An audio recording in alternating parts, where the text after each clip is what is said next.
Hello friends, welcome back to another video. আজ বিশ্বর সাথে বেরিয়েছিলাম তেজপুর ঘুরতে। বিশ্ব আমাদের আজকে ঘুরতে নিয়ে বেরিয়েছে তেজপুর ঘুরে দেখাবে বলে। তো বিশ্ব, আজকে আমরা কোথায় এসেছি? আমরা এসেছি উষা অনিরুদ্ধ পাহাড়ে। এটা কোথায়? এখানে শিব আর শ্রীকৃষ্ণর মাঝখানে যুদ্ধ হয়েছিল। সো বন্ধুরা, এই হলো অগ্নিগড় পাহাড়। আস্তে আস্তে আমরা পাহাড়ের উপরে উঠছি সিঁড়ি দিয়ে। এই পাহাড়ে শিব এবং শ্রীকৃষ্ণের মধ্যে এক যুদ্ধ হয়েছিল। আমরা এখন এসে উপস্থিত হয়েছি একদম ঢোকার প্রবেশ পথে। এই পথ ধরে আমরা উপরে যাব। তো বন্ধুরা, এই অগ্নিগড় পাহাড়ে ঢোকার আগে আমাদের টিকিট কাটতে হবে টিকিট কাউন্টার থেকে। এখানে ঢোকার জন্য নির্দিষ্ট কাউন্টার থেকে টিকিট সংগ্রহ করতে হবে এবং সেই টিকিট নিয়েই আমরা ভেতরে যেতে পারবো। আমরা টিকিট কাউন্টারে যাওয়ার পথে দেখতে পেলাম একটা গাছে এখানকার কত টাকার টিকিট, কাদের জন্য কি টিকিট লাগবে, সমস্ত লেখা রয়েছে এই সাইনবোর্ডে। এখান থেকে আমরা আস্তে আস্তে সামনের দিকে এগিয়ে গেলাম টিকিট কাউন্টারের উদ্দেশ্যে। টিকিট কাউন্টার থেকে আমরা এবার টিকিট কাটবো। চলে এসেছি টিকিট কাউন্টারে। এখান থেকেই পাওয়া যায়? কত করে টিকিট? 30 rupees মানে পার হেড? per head. আর ফটোগ্রাফির জন্য? Photography 100. 100। সো বন্ধুরা, টিকিট কাটা হয়ে গেছে। এবার আমরা সামনের দিকে এগিয়ে যাচ্ছি ভেতরে প্রবেশ করবার জন্য। এই মেন গেট দিয়েই আমরা উপরে উঠব। সামনেই দেখতে পাচ্ছি একটা ছোট্ট গেট, যেখান দিয়ে আমরা ভেতরে সিঁড়ি ভেঙে উপরে উঠব। এই গেটের সামনেই একজন বসে আছে যিনি আমাদের টিকিট পরীক্ষা করবে। ওনাকে টিকিট দেখিয়ে আমরা এগিয়ে গেলাম। এর মধ্যে বিশ্ব এসে উপস্থিত হয়েছে। বিশ্বই আমাদের আজ বলল যে অগ্নিগড় পাহাড় ঘুরিয়ে দেখাবে। আজ আমরা অগ্নিগড় পাহাড়ের এই পৌরাণিক কাহিনী সবটাই তোমাদের সাথে শেয়ার করব এই ভিডিওতে। এই জায়গাটার নাম অগ্নিগড় কেন, কেন তেজপুর নাম হয়েছে, কোন রাজা এখানে রাজত্ব করত, আমরা যতটা জানতে পেরেছি সবটাই এই ভিডিওতে আজ তোমাদের সাথে শেয়ার করব। এই জায়গাটি আসামের শোনিতপুর জেলার তেজপুর শহরে অবস্থিত। আর এই জায়গাটি দেখার জন্য বহু দূর দূরান্ত থেকে মানুষ এখানে ঘুরতে আসে। সো বন্ধুরা, এখনো যারা আমাদের চ্যানেলটি সাবস্ক্রাইব করনি তারা চটজলদি সাবস্ক্রাইব করে নাও আর বেল আইকনটি প্রেস করতে ভুলো না, যাতে আরো নতুন নতুন ভিডিও তোমাদের কাছে পৌঁছে দিতে পারি। বন্ধুরা, অগ্নিগড় হলো তেজপুরের সব থেকে উঁচু অংশ। প্রাচীনকালে এই অগ্নিগড়ে এক অসুর রাজা রাজত্ব করত। তার নাম ছিল বানাসুর। এই বানাসুর রাজার এক রাজকন্যা ছিল, তার নাম ছিল উষা। আর এই উষারই চিত্রলেখা নামে এক সহচরী ছিল, তার কাছে ছিল মায়াবী শক্তি। উষা রোজ স্বপ্ন দেখত এবং সেই স্বপ্নেই উষা একদিন এক রাজপুত্রকে দেখেছিল এবং সে মনে মনে সেই রাজপুত্রকেই ভালোবেসে ফেলে। চিত্রলেখা সেই মায়াবী শক্তি ব্যবহার করে পরে জানতে পারে যে এই রাজপুত্রই হলো ভগবান শ্রীকৃষ্ণের নাতি অনিরুদ্ধ। চিত্রলেখা তার মায়াবী শক্তি ব্যবহার করে অনিরুদ্ধকে এই পাহাড়ে নিয়ে আসে এবং এই পাহাড়ে তাকে বন্দি করে রাখা হয়। এই খবর জানতে পেরে ভগবান শ্রীকৃষ্ণ এসে রাজা বানাসুরের সঙ্গে যুদ্ধ করে এবং যুদ্ধে বানাসুর পরাস্ত হয়। এই পৌরাণিক কাহিনীর পুরো গল্পটাই শুনবো বিশ্বর থেকে। তাই বন্ধুরা, ভিডিওটা স্কিপ না করে পুরোটা শেষ পর্যন্ত দেখো। আশা করি তোমাদের ভালো লাগবে। আর সবার কেমন লেগেছে ভিডিওটা অবশ্যই কমেন্টে জানাবে। বিশ্বর সাথে গল্প করতে করতে সামনে এগিয়ে যাচ্ছিলাম আর বিশ্বর থেকে ছোট ছোট ঘটনাগুলো শুনছিলাম। সত্যি পার্কের পরিবেশটা অত্যন্ত মনোমুগ্ধকর। অনেকে এই পার্কে হাঁটতে আসে, কেউ বা সময় কাটাতে আসে একান্তে। এইসবই আলোচনা করতে করতে আমি আর বিশ্ব সিঁড়ি ধরে ওপরের দিকে হাঁটতে হাঁটতে উঠছিলাম। বিকেলের পড়ন্ত রোদ যেন চারিদিক রাঙা করে তুলেছে আর চারিদিকে গাছপালায় ভর্তি। এই পার্কটার একদিকে রয়েছে তেজপুর শহর আর আরেক দিক দিয়ে বয়ে চলেছে ব্রহ্মপুত্র নদী। এইভাবেই একটু একটু করে আমরা পার্কের উপরে উঠে আসছিলাম। আসতেই দেখতে পেলাম একটা সুন্দর বসার জায়গা, এখানে দোলনাও রয়েছে। তোমাদের সাথে গল্প করতে করতে আমরা চলে এসেছি অগ্নিগড় পাহাড়ের একদম টপ পয়েন্টে। চারিপাশের পরিবেশটা খুব সুন্দর, বসার জায়গা রয়েছে, কেউ চাইলে বসে এখানে রেস্টও নিতে পারে। এছাড়া রয়েছে বাচ্চাদের খেলার দোলনা, এছাড়া রয়েছে বাচ্চাদের খেলার জন্য নির্দিষ্ট জায়গা। দেখতে দেখতে চলে এসেছি একদম মাঝখানে। এই পার্কটার মাঝখানে একদম রয়েছে একটি বড় স্তম্ভ আর এই স্তম্ভেরই ঠিক উল্টো দিকে রয়েছে রাজকন্যা উষা এবং তার সহচরী চিত্রলেখার একটি মূর্তি। ভিডিওতে দেখা এই মূর্তি যেন পৌরাণিক কালের রাজকুমারী উষা এবং তার সহচরী চিত্রলেখার সাথে কথোপকথনের এক চিত্র তুলে ধরেছে। এখান থেকে খানিকটা এগিয়ে গেলেই দেখতে পাবো এই পার্কের একটা বিরাট বড় ওয়াচ টাওয়ার। এই ওয়াচ টাওয়ারে উঠলেই দেখা যাবে একদিকে তেজপুর শহরকে আর অপর দিকের ব্রহ্মপুত্র। চলো বন্ধুরা, এবার ওপরে ওঠা যাক। আস্তে আস্তে সিঁড়ি ভেঙে ওপরে উঠি, ওখান থেকেই তোমাদের দেখাবো এখানকার প্রাকৃতিক সৌন্দর্য এবং দূর থেকে তেজপুর শহরকে কেমন লাগে দেখতে।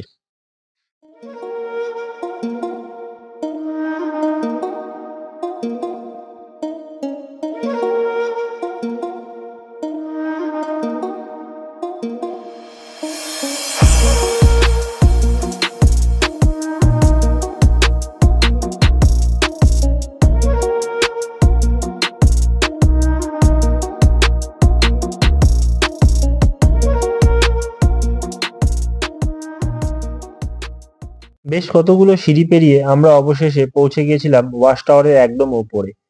আমাদের মতনই বেশ কয়েকজন এই ওয়াচ টাওয়ার থেকে প্রাকৃতিক সৌন্দর্য উপভোগ করছিল। সত্যি ওয়াচ টাওয়ারের ওপর থেকে অগ্নিগড় পাহাড়টা দেখতে খুব সুন্দর লাগছিল।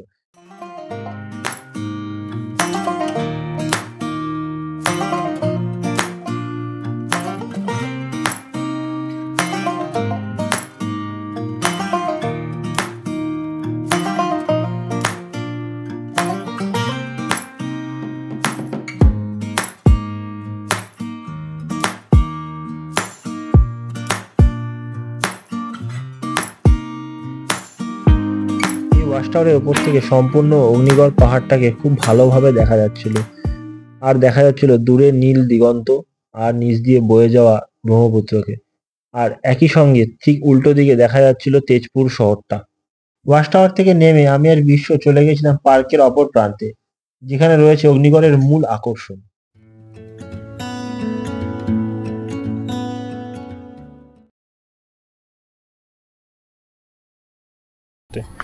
তো প্রথমেই নিয়ে আসলো আমাদের বিষয়টা কোথায় আসছে আমরা? এটা আমরা এসেছি উষা অনিরুদ্ধ পাহাড়ে।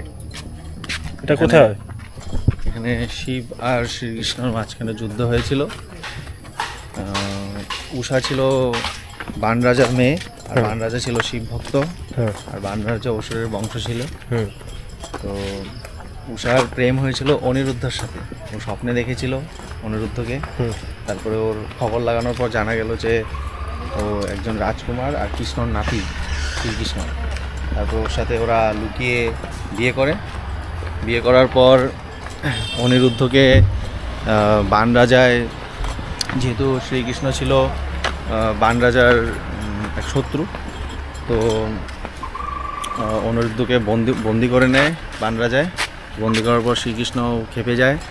তারপর শ্রীকৃষ্ণ এসে বান রাজার সাথে যুদ্ধ করে। আর এই কথা জানতে পেরে, যেহেতু শিব বাবা ছিল বান রাজার, মানে বান রাজা শিব বাবাকে মানত, বান রাজা শিব বাবা এসে শ্রীকৃষ্ণের সাথে যুদ্ধতে লিপ্ত। তো সেই যুদ্ধ পুরো ভয়ঙ্কর ছিল, পুরো বিশ্ব ব্রহ্মাণ্ড ওই যুদ্ধে কেঁপে গেছিলো। তারপর চারিদিক মানে রক্ত চারিদিকে ছড়িয়ে গেছিলো। আর এই পাহাড়ের পাশে থাকা ব্রহ্মপুত্র নদীতে পুরো মানুষের রক্ত গিয়ে ওখানে পড়েছিল, আর পুরো রক্ত দিয়ে সেই নদীটা লাল হয়ে গেছিলো, ব্রহ্মপুত্র নদী। সেই থেকে কি এই জায়গার নাম তেজপুর হয়েছে? হ্যাঁ, আর অ্যাসামিসে ওই রক্তকে তেজ বলে। তো সেই জন্য এই শহরের উৎপত্তি সেই যুদ্ধের পর থেকেই তেজপুর হয়েছে। তো তোমরা জানতে পারলে এই তেজপুরের অ্যাকচুয়াল হিস্ট্রি, কোথা থেকে তেজপুর নামটা হয়েছে। তেজপুর আসামের একটা ছোট্ট শহর, আসামের উত্তর দিকে আছে। আর এটা নিয়ারেস্ট। তেজপুর কি একটা ডিস্ট্রিক্ট? তেজপুর একটা সদর শহর, আর শোনিতপুর হয়েছে এটা ডিস্ট্রিক্ট। শোনিতপুর হচ্ছে ডিস্ট্রিক্ট, আর শোনিতপুরের তেজপুর হয়েছে সদর শহর, মানে মেন শহর, মেন টাউন। সো এইভাবে আজকে বেরোলাম।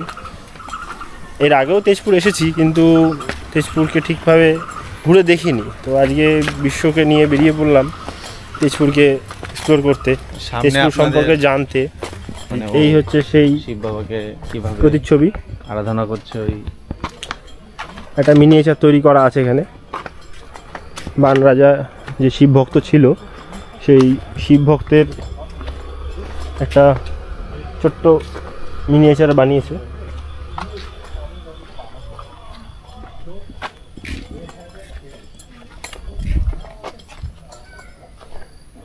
তাহলে এটাই কি তেজপুরের একদম টপ? এই যে আমরা উপরে গেলাম, আমরা যেখান থেকে দেখলাম মানে ব্রহ্মপুত্র যেখান থেকে দেখা যাচ্ছিল ওটাই তেজপুরের top, highest point. Highest point. একটা ছোট্ট পার্কের মতো এটা। এই পাহাড়টাতে এই পাহাড়টার নাম অগ্নিগড় পাহাড়ও বলা হয়, কারণ বানরাজায় উষাকে মানে একটা অগ্নি গর্ভের মতো বানিয়ে এই জায়গাটাতে মানে লুকিয়ে রেখেছিল যাতে অনিরুদ্ধই না নিয়ে যেতে পারে। তো তার জন্য এই মানে এই পাহাড়টার নাম অগ্নিগড় পার্ক বা অগ্নিগড় পাহাড় বলেও নামকরণ করা হয়েছে। এই হলো সেই পৌরাণিক ঘটনা, বিশ্বর মুখ থেকে জানলাম। সত্যি জায়গাটা খুব সুন্দর, একটা ছোট্ট পাহাড়, খুব বেশি উঁচু না, নিচ থেকে হেঁটে ওঠা হয় ওপরে, গাছপালায় ঘেরা, সুন্দর প্রাকৃতিক দৃশ্য। তার মাঝখান দিয়ে ছোট ছোট সিঁড়ি ভেঙে উপরে উঠেছিলাম আমরা, এখন আবার সেই পথেই নিচে নেমে আসছি। এই গেট দিয়ে আমরা উপরে গিয়েছিলাম আর এখন আমরা এই দিক দিয়ে ফিরে আসলাম। একদম তেজপুর টাউনের মাঝখানেই রয়েছে এই ছোট্ট পাহাড়টি, এটাই তেজপুরের একদম টপ পয়েন্ট। আর এর ওপারেই রয়েছে ব্রহ্মপুত্র নদী, একদম পাহাড়ের কোলেই রয়েছে ব্রহ্মপুত্র নদী। বর্ষার জল মোটামুটি পাহাড়ের পাদদেশ পর্যন্ত চলে আসে। এখানে একটা ব্রহ্মপুত্রের ঘাটও আছে, নদীর ঘাটও রয়েছে।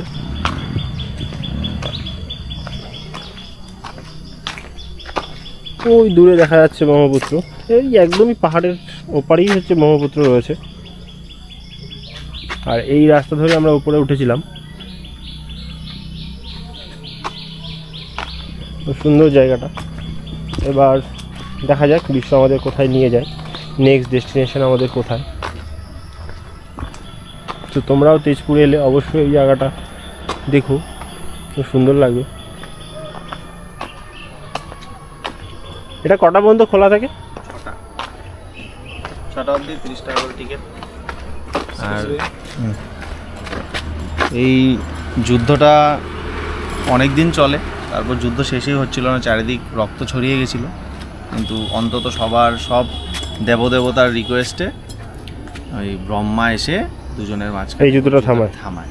যুদ্ধটা কার মধ্যে ছিল? বিষ্ণু এবং মহাদেবের মাঝখানে। আর এই যুদ্ধ থামানোর একটা ছবি বা একটা মূর্তিতে বানানো একটা প্রতিচ্ছবি দেওয়া আছে ওদিকে, যেটা আপনাদেরকে এই ভিডিওতে দেখানো হচ্ছে।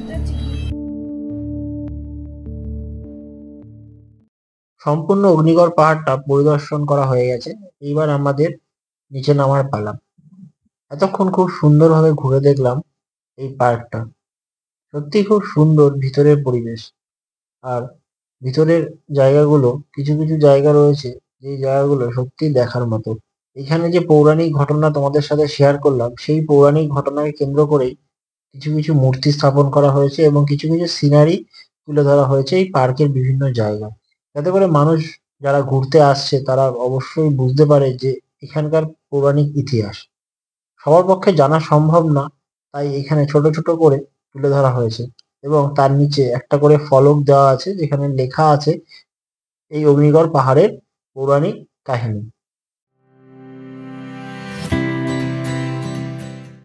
এই ছিল অগ্নিগড় পাহাড়ের গল্প। আমরা যতটা জানি এই ভিডিওর মাধ্যমে সবার সামনে তুলে ধরলাম। যদি কোনোদিনও আপনারা আসামে তেজপুর বেড়াতে আসেন, অবশ্যই অগ্নিগড় পাহাড় ঘুরে দেখে যাবেন। সব মিলিয়ে একটা দারুণ বিকেল কাটালাম। ভিডিওটা আর বেশি বড় করব না। আপনারা ভালো থাকবেন, সুস্থ থাকবেন আর দেখতে থাকবেন আমাদের আউটিং ফর ইউ। এই ভিডিওটি ভালো লাগলে অবশ্যই লাইক কমেন্ট করতে ভুলবেন না। আবার দেখা হচ্ছে আপনাদের সাথে নেক্সট ভিডিওতে।